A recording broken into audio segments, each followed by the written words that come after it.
শালার আজকে কেরাম হইলো, সকাল দেশে বসে রয়েছি, একটা টাকা ইনকাম নেই। লোকজন গেল ওখানে, নাকি লোকজন টের পেয়ে গেল, তাই মোড়ে আমি বসে রয়েছি। আর ছেলে বিলাইলি ছেলে বিলের কাছে জোর করে টাকা নিতে হবে, দাঁত দেখাবে তার কাছ থেকে টাকা নেবে। উঠে দাঁড়ায় বসে আর ভিক্ষে করা হইলো না।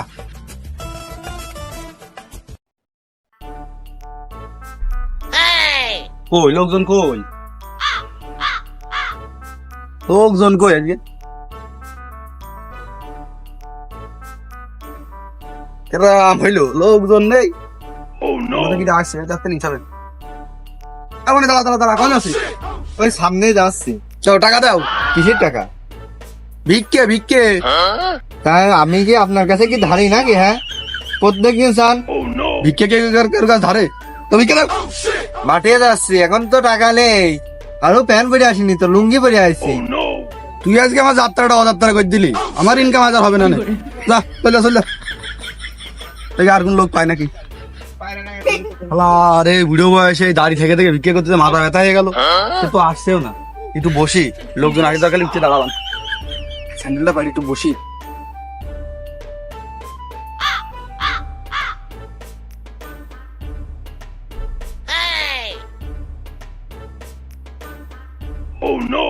অনি দে দে দে দে, ভিক্ষে দে ভিক্ষে দে ভিক্ষে দে ভিক্ষে দে, দাও দাও দাও ভিক্ষে দে ভিক্ষে দে।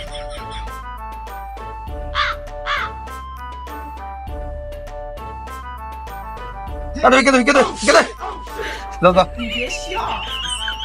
আজ ভিক্ষে সবাই না করে জোর করে আদায় করে নিতে হবে, না হলে ব্যবসা আর করার কায়দা নেই। মানুষের ফিফটি হয়ে গিয়েছে।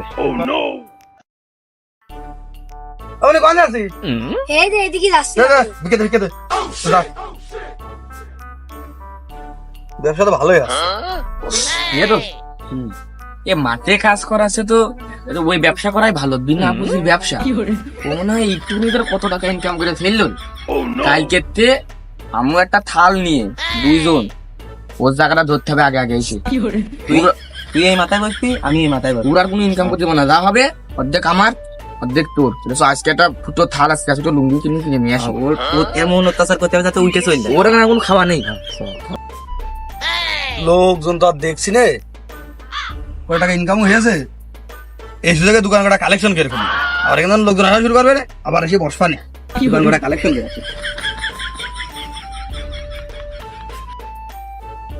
না এই দোকানটা আগে গাই। ও ভাই দাও ভিক্ষে দাও। এত সকাল করে ভিক্ষে নিতে চলে এসো, কেবল দোকান খুললাম, এখন গরমের সময় কি বেচা কিনা আছে? হ্যাঁ, এই ভিক্ষে সকলের জ্বালানিত হয় না। না ভিক্ষে নাও, এই দিলাম 500 টাকা দিলাম। হ্যাঁ 500 টাকা দিলাম ভিক্ষে। কি দিলে? 5 টাকা?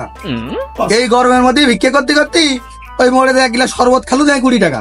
তুমি 5 টাকা ভিক্ষে দিলে কিসের পর দাঁড়িয়ে?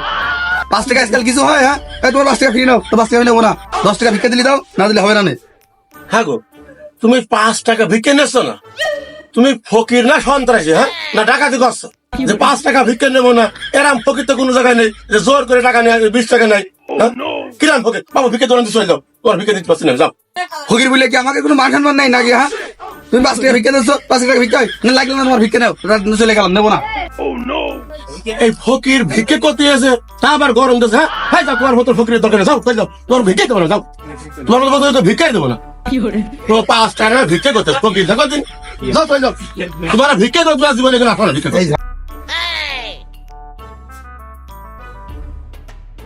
ও চাচা বাবা ভিক্ষেটা দেও। ও চাচা ভিক্ষেটা দেও, আমার আরো কয় দোকান যাতেই হবে, আমার এখানে তো 10 মিনিট লাগিয়ে গেল। দেও ভিক্ষেটা দেও। ভিক্ষে চাষে ওখানে কাজ করার মাধ্যমে হাতে ময়লা রেখে গুড় জড়িয়ে দিয়েছি, ভিক্ষে দেবো কেমতি? আর এখানে তুমি জুয়ান মানুষ, এই যে মাঠে ধান কাটছে 600 টাকা করে ধান কাটা, তুমি এ না করে তুমি আমাকে জুয়ান, আর তুমি ভিক্ষে করে বেড়া, তোমার লজ্জা নেই? ও চাচা আরাম করো, এই রোদির মধ্যে কাজ কি করা যায়? এ সময় টামায় যদি ইনকাম হয়তো ভালোই তো লাগে, রোদির মধ্যে কষ্ট করে কাজ করবে কিনা? যা ফকির 1 দোর বন্ধ হলে 1000 দোর খোলা, তুমি দিলে না তাই আর এক দোকানে যাচ্ছি, সে ঠিকই দেবে না। তো ওর তো দেখলাম একটু ভালো ইনকাম হচ্ছিল, তাই দেখে তো থাল একটা জোগাড় করেছি। এটা নিয়ে যায় আমার পিছনে ময়লা তৈরি যাবে না। তুই এই মাথায় বসবি, আমি ওই মাথায় বসবো, কালার আজকে উঠাবো এখন লুঙ্গি ময়লা হলে আমার বউ কেসে দেবে না হুইল পাউডার কিনে নেবে না 1 বছর আচ্ছা ইনকাম হবে দুইজন ভাত টাক করে নিলাম কাজ শেষ বন্ধু সে এখনো আসেনি বুঝলি যে আগে আগে জায়গা তো ফাঁকাই দিচ্ছে এই মাথা ভাই আমি ওই মাথা ওরে না খালি একটা না এক জায়গায় বসতে হবে তুই হাত পাতে শুয়ে পড়বে আমি টাকা নেবো খালি করবো আমি ক্যাশিয়ার আর এই যে পাকে পাকে চিকেন বয় ঠান্ডা সামনে তো সিরা স্যান্ডেল হয়ে যায় ঠান্ডা শুনে আমার আল্লাহ নবীদের দান 2 টাকা করবেন দান আমার আল্লাহ নবীদের দান 5 টাকা করেন দান ভাই ও ভাই 5 টাকা দিন ভাই টাকা দেবো ভাই, ভাই দিন ভাই দিন আরাম করে না দিন 20 টাকা দিলে হবে না? হবে না আরো ভালো হবে ভাই দিন আচ্ছা ভাই, আল্লাহ চলে গেলাম। বরকত দান করুন ভাই আরেকটা জায়গায় আদি এরা যে শুক্রবার নাকি কোন লোকজন নেই রাস্তাঘাটে আমার আল্লাহ নবীদের দান 10 টাকা করেন দান দাদা 10 টাকা দিন দাদা আমার কিসের টাকা গো? এক মাস ধরে কিছু খাই ভিক্ষে করছে ভিক্ষে করছো? থাকো তোমরা এখানে যে বসছো এর আগে যেটা আলটা ফকির ছিল সেই ফকির দেখো ওই যে জোর করে টাকা নিত দেখুন আমাদের অত্যাচারে পালাই এই পাকে যে যায় তো তার কাছে জোর করে ধরে টাকা নিত আমরা জোর মার করি না তুমি দিদির মনে যা দিবা তাই আমরা নিয়ে সেই ফকিরটা কোন গিয়ে তোরা খেলিতে যাবি তাই না 5 টাকা দিয়ে গেলাম দেখ আল্লাহ তোমার ভালো করবে আল্লাহ নবীদের দান 10 টাকা করেন দান আল্লাহ নবীদের দান 5 টাকা করেন দান কি রে ওখানে দুটো কিটা আমার ভিক্ষে করা জায়গায় কিটা দেখতে আছো তোমার রেস্টি করা জায়গায় কিটা হয়েছে এই তোরা কেন ভিক্ষে করছিস কি মনে করে কি হয়েছে কি হয়েছে মানে এ জায়গায় আমি ভিক্ষে করে তোরা জানিস না তখন যাবে তোমার রেস্টি করা না সরকারি টাকায় ভিক্ষে করছে সমস্যা কি তোমার জায়গা রেস্টি করা না মানে বাহারে আমার দাদা এখানে ভিক্ষে করেছে আর বাপ করে আমি করছি ভবিষ্যৎ আমার ছেলে ভিক্ষে করবে এ জায়গা আমার রেস্টি করা তোর মতো কি সিজনাল ফকির নাকি ইনকাম এখন বেশি আছে বলে ওকে জায়গা ধরেছি আর আমরা কি নদীর জলে ভেসে আইছি নাকি আমরা কোন যাবো পাহাড়ে নদীর জলে ভেসে আইছি মানে তুই কি করতে যাচ্ছিস তো তখন গাল চুপলে একদম দুধ বেরোবেন তুই করতে যাচ্ছিস দেখো আমরা দুজনে তোমাকে মেরে ফেলছি মানে এই জায়গায় আমরা একটা ভিক্ষা করবো হয়ে যাও দাঁড়িয়ে না হাটবারের দিন হয়ে যাও এই শালা আর তো কথা শুনবে না এই শালার সাথে কি শেষ মারামারি করতে হয় এই তোরা কি মাইটার খাবি না উঠবে জায়গা ছাড়বি তুমি কি করতে চাচ্ছ হ্যাঁ তুমি কি করতে চাচ্ছ কি করতে তুই বুঝতে পারছিস না বুঝতে পারছি না তোমার কথা তোর এই জায়গাটা আমি শান্তি করছি এই জায়গাটা আমি ছাড়ছি না তুমি কিভাবে আমাকে উঠাও দেখছি এই ভাই এই দাঁড়া কি এই দাঁড়া কি তুকার মতো কি আমরা সিজনাল ফকির রে বংশ পরম্পরা আমরা এই স্কুল গেটে এই জায়গা ভিক্ষে করে এই আসছি কি কষ্ট এখন আমরা করবো তুকার মতো নাকি 2-4 লাখ টাকা হলে ভিক্ষে করতে আসবো না আমার 5 তলা বাজার 3 কোটি টাকা আছে তারপরও এই জায়গায় ভিক্ষে করছে তোরা এই জায়গায় কেন ভিক্ষে করতে আসছিস এই সরকারি টাকা ফাঁকা পাইছে এটা ভিক্ষা করে বাবা তো কৈফত কারো দিতে পারবো না কোনো কৈফত দিতে পারবো না তুমি আজকে পরে যে আগে আসবে আগে আসলে আগে জায়গা তুমি পরে এসো ওই দেখো মাঠের মাঝখানে মেলা জায়গা আছে এখানে বসো গাছ কি দেখা পারবো না মানে আজকে না তোর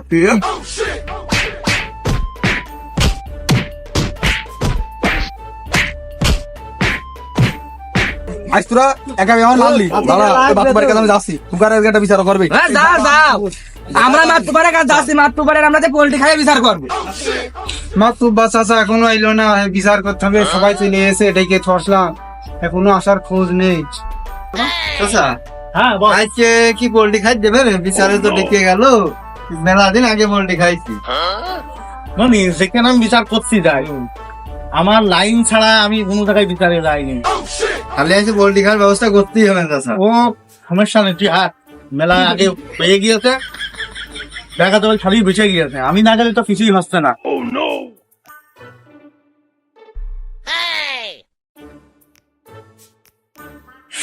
এই যে মাত্র বাচ্চাটা চলে এসে। আসসালামু আলাইকুম বাসায় ওয়ালাইকুম আসসালাম। ভালো আছে তার মধ্যে কি হয়েছে? আমরা বিচার নিয়ে আসি আপনার কাছে এটা তো রোজ দিন নাই, বৃষ্টি নাই, হাতে যেমন দোকান বসছি বন্ধু, অন্য দিন তো কখনো বন্ধ করতি। তাও মানি তো কি দেখি হয়েছে, ডাকিস কি করতি কদিন? দেখেন মাতুব্বা সাহেব, আমরা ওই গেটের মুখে 2 দোস্ত ভিক্ষে করতে বসেছি। আর ওই যে দক্ষিণ পাড়ার ওই নেতা ফকির নেতা, ওই সে ফকির এসে আমাকে 2 দোস্তের সাথে সে কি ঝগড়া কথা, এখানে বসবি না হ্যান ত্যান, আমি প্রতিদিন ভিক্ষে করতে বসি, এই জন্য আমাকে 2 জনের মাইরেছে ধরি। তোমার একাউন্টের কথা শুনে তো হচ্ছে না। অনি তুই কদিন কি দেখি হয়েছে? মাতুব্বা সাহেব, হ্যাঁ আপনি তো জানেনই ওই যে স্কুল গেটের লাল পিলারে গুড়াই, ওই যে আমি ভিক্ষে করি, ওই যে আপনি তো কালকে 10 টাকা দিয়ে আইলেন, ওই জায়গা আমার দাদা ভিক্ষে করেছে, আমার বাপ ভিক্ষে করেছে, এখন আমি করছি, ভবিষ্যতে আমার ছেলেটা ট্রেনিং দিয়েছে, আমার ছেলেটাও ভিক্ষে করবে। আর ওই যে টুকু টুক শুকরা না, ও আজকে এসে ধপ করে আমার জায়গাটা দখল করে নিয়েছে। আমি সিজনাল ফকির তো না, আমার গোষ্ঠী সব ফকিরি, আদিকাল থেকে আমরা ওই গেটে ভিক্ষে করে আসছি। আর ওই যে ওরা একদিন এসে আমাকে ওই জায়গা দখল করে নিয়েছে। আমি কইছি বলে ওরা 2 জন আর আমি একা, আমি করে মারতে পারি, ওরা 2 জন মিলে আমার পাইড়ে ফেললে মেরেছে। এর একটা বিচার করে দেওয়া লাগবে। বাবানি তুই করছিস যে ওরা তোর মেরেছে, ওরা কাছে তুই বলে উগার মারিছিস, তাই বিচার কেমনি করবো হাইতে? আর কইও না চাচা, এই মাতুব্বাড়ি করতে এসে আর মনা মানুষ মাতুব্বাড়ি করে বড় বড় হয়েছে। আমরা ওখানে ফকিরের মাতুব্বাড়ি করছি, কোনে হাঁস চুরির, কোনে ছাগল চুরির, কোনে চাপ দোকান মারামারি। মাতুব্বাড়ি যেমন পেরিয়ে বেড়াচ্ছি, সালিশটা একটা করতেই হবে। বলে বাবানি তুই কি চাচ্ছিস কদিন তোর কথাটা শুনি? মাতুব বাসে আপনারা তো সবই বোঝেন, সবই জানেন, আমি আর কি বিচার চাবো? আমার বাপ দাদা স্মৃতি ওই মোড়টা ওই গেটের গোড়ায় ভিক্ষে করেছে, আমি ওই গেটের গোড়ায় ভিক্ষে করতে চাচ্ছি না। আপনারা কি করবেন আমি জানি না। আর ওই গেটের গোড়ায় যদি আমি ভিক্ষে করতে বা না পারি, তাহলে আমার ওই বিষকে মরা ছাড়ার কোনো উপায় থাকবে না। যেহেতু বাপ দাদা স্মৃতি আমি ছাড়তে পারবো না, তখন আপনারা দেখেন কি করবেন। না না মাতুয়া সাহেব, ও গেট আমরা ছাড়বো না নি। ভাগ করে মানুষ সব এই দিকতে যায়, স্কুল ছুটি হলে ছাত্ররা সব এই দিকতে যায়, ওর ভিক্ষে বেশি হবে নি। ও জায়গা আমার ছাড়বো না, জায়গা আমার লাগবে। ও যত বাপ দাদা স্মৃতি হোক, ও সরকারি জমি, কারোর বাপের জমি না, ও জায়গা আমার লাগবে, ও জায়গা ছাড়বো না নি। বাবানি বলছি যে তোরা আরাম করলে হবে না, যে বিচার কেমনি করবো? তোরা 2 পক্ষ যদি একটু ছাড় যদি না দি, বিচার করা যাবে না তো। ও তোর বাপ দাদা ওখানে ভিক্ষে করে গেছে, তো আমরা তো চোখই দেখি বুঝিস নি? তো ও তো ওই স্মৃতিও ছাড়তে যাচ্ছে না, ও জায়গায়ও ভিক্ষে করতে যাচ্ছে। তা তোরা একটু তোর মন ঘামা, অন্তরটা ঘামা, তোরা নতুন ভিক্ষে আছি, আমি তো জোর করে কিছু করতে পারি নি, নিয়মের বাইরে যেতে পারি নি। তো সেক্ষেত্রে বাজারে যে ডিডিসির যে লাভ দিতে পথটা, তোরা ওখানে বয় কেন ভিক্ষে ভালো হবে না? কি আর করার মাতুবা সাহেব, এখন আপনি যা করবেন তাই মেনে নিতে হবে। আপনার ওই জায়গাটা ছেড়ে যাতে বুকে ফাইটে যাচ্ছে, কি আর করবো, মেনে নিতে হইলে আপনার কথাই ওখানে কালকে তো বসবান। আপনি এলাকার সম্মানিত লোক, আপনার কথা মেনে নিলাম, আমরা ওখানে বসবানে, কিন্তু ওখানে যদি ভিক্ষে ভালো না হয়, এই জায়গা কিন্তু আমাকে ফিরে দেওয়া লাগবে। বাবানি ওই প্রথম তো 2-1 হাত একটু সমস্যা হবে না, তোরা একটু মানিয়ে নিসে নি। ওই 2-1 হাত গেলি দেখছে ব্যবসা তো ভালোই হবে। ঠিক আছে মাতুবার সাহেব, আমরা ওই গেটেই বসছি, ঝামেলা করছি না। এখানে মাতুবার সাহেব, আসসালাম আলাইকুম। ওয়ালাইকুম আসসালাম। আরে বনি ওগা তো সরিয়ে দিলাম, তোর জায়গা তোরই ফিরিয়ে দিলাম। তা জন্মন কামড়ি করে আলাম, তার লাইন ঘাট তো করবি নাকি? আমার তো বাসে আপনি ইশারায় যা বুঝাচ্ছেন আমি বুঝতেই পারছি, কিন্তু কথা আছে সুখ কুশলী তো ব্যাংক বন্ধ। আরে 2 দিন তো উগার ঠেলায় ভিক্ষাই করতে পারিনি, যা হয়েছে তখন মারামারি করে কেটে নিয়েছে। ব্যাংকে তো টাকা তুলতে পারছেন, মানে তো দিতেও পারছেন। যাই হোক, ওই সন্ধ্যাবেলা আপনারা একটু যাই নেন, বাড়ি একটা দেশি মুরগি পুষিলাম, ভালোই মারা নিয়েছে। ওই বাজারের তো আমি 1 কেজি দই কিনে নিয়ে যাবেন, আর দেশি মুরগিতে একটা ব্যবস্থা করে দিবেন, আপনারা যাই নেন, আর বাদিয়ে রেখেন না। তাহলে আমি চলে গেলাম মাত্র বাসে।